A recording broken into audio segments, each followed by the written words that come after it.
Hey everybody, Kurt Nelson here. Welcome back to my YouTube channel. Today we're talking about some strides within kind of loading and striding, the different kind of sequences leading up to the ground. You know, there's so many different ways to stand and move. You know, we truly believe the body needs to be in balance. But you know, you go look at any major leaguer, you're going to see, you know, a whole bunch of different moving pieces leading up to the ground. I think that once we get to the ground, there's a lot more similarities in different hitters, but there's still some differences there based on the bodies and who they are and how they're moving. But at the end of the day, the stride needs to promote better timing. It's all the stride is. It's our timing mechanism. The stride has nothing to do with power to me. You know, I've heard so many people talk about how the leg kick can generate more power. And I think in a certain realm, the leg kick can. But it's really not what's happening with the leg kick. It has a lot more to do with the actual moving pieces in the body and how we're transferring energy and utilizing the ground. But we want to have a stride that feels natural. We want to have a stride that promotes better timing. And I think when you look around, you're going to see so many different strides out there in terms of, you know, the generic kind of decleat and go, pick up and drop. You know, you got your double tap, where guys will double tap and hit, or girls. And then you're going to see leg kicks, or they're picking up and, you know, with a bigger leg kick. You'll see some no stride swings where hitters might widen out and just kind of pick the heel up and then hit. There's a lot of different ways to stride. And I think that time and time again, whenever you're seeing strides that are a manipulation of body weight out of balance, or it's promoting us being out of balance, I think right away I know they're going to be inconsistent in the game to a certain degree, especially as pitching gets better. You know, so for instance, you get a lot of hitters that want to start open stance. They get in that open stance, and then they tend to kind of shift back and close off, and then it's just an immediate panic swing from there. You know, the hitters I think that have an open stance that really maintain better balance is you kind of see that my shoulder is in line with my front hip here instead of being super turned in. And I know plenty of hitters that have an open stance in the big leagues that are already turned in. That just means that they're compensating. It does not mean they're in balance. So as I open stance here, a lot of hitters that dive. You know, this was kind of the old thing when I was growing up, is you saw a lot of hitters that dove on the plate, you know, and kind of get a little bit cross body there. And sometimes getting cross body is not a bad thing, as long as we're not diving doing it. If I have a pretty balanced move and it kind of takes me out to a little bit of a cross position, it's actually very good to land closed for certain hitters with certain mobilities.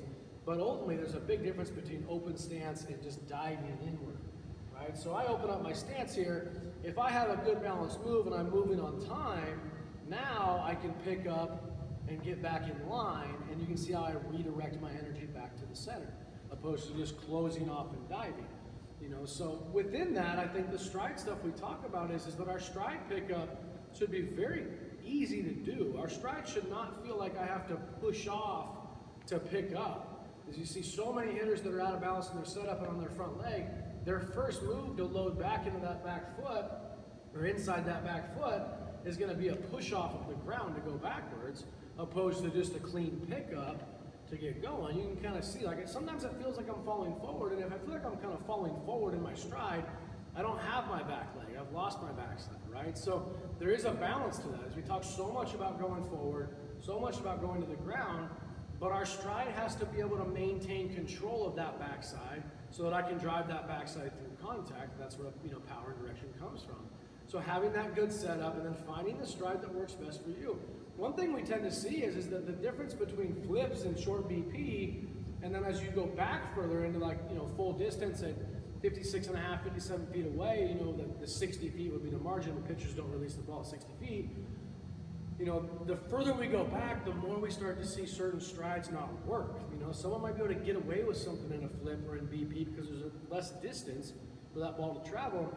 And now that we're further away and there's more distance for that ball to travel, we tend to see that certain hitters that might look pretty good from a flip position, now they're either going to sit back because the ball's coming from so far away and they kind of get stuck in reach, or they end up crashing and being on the front foot and lunging a little bit. So we want to be able to have that move in terms of whatever our stride is.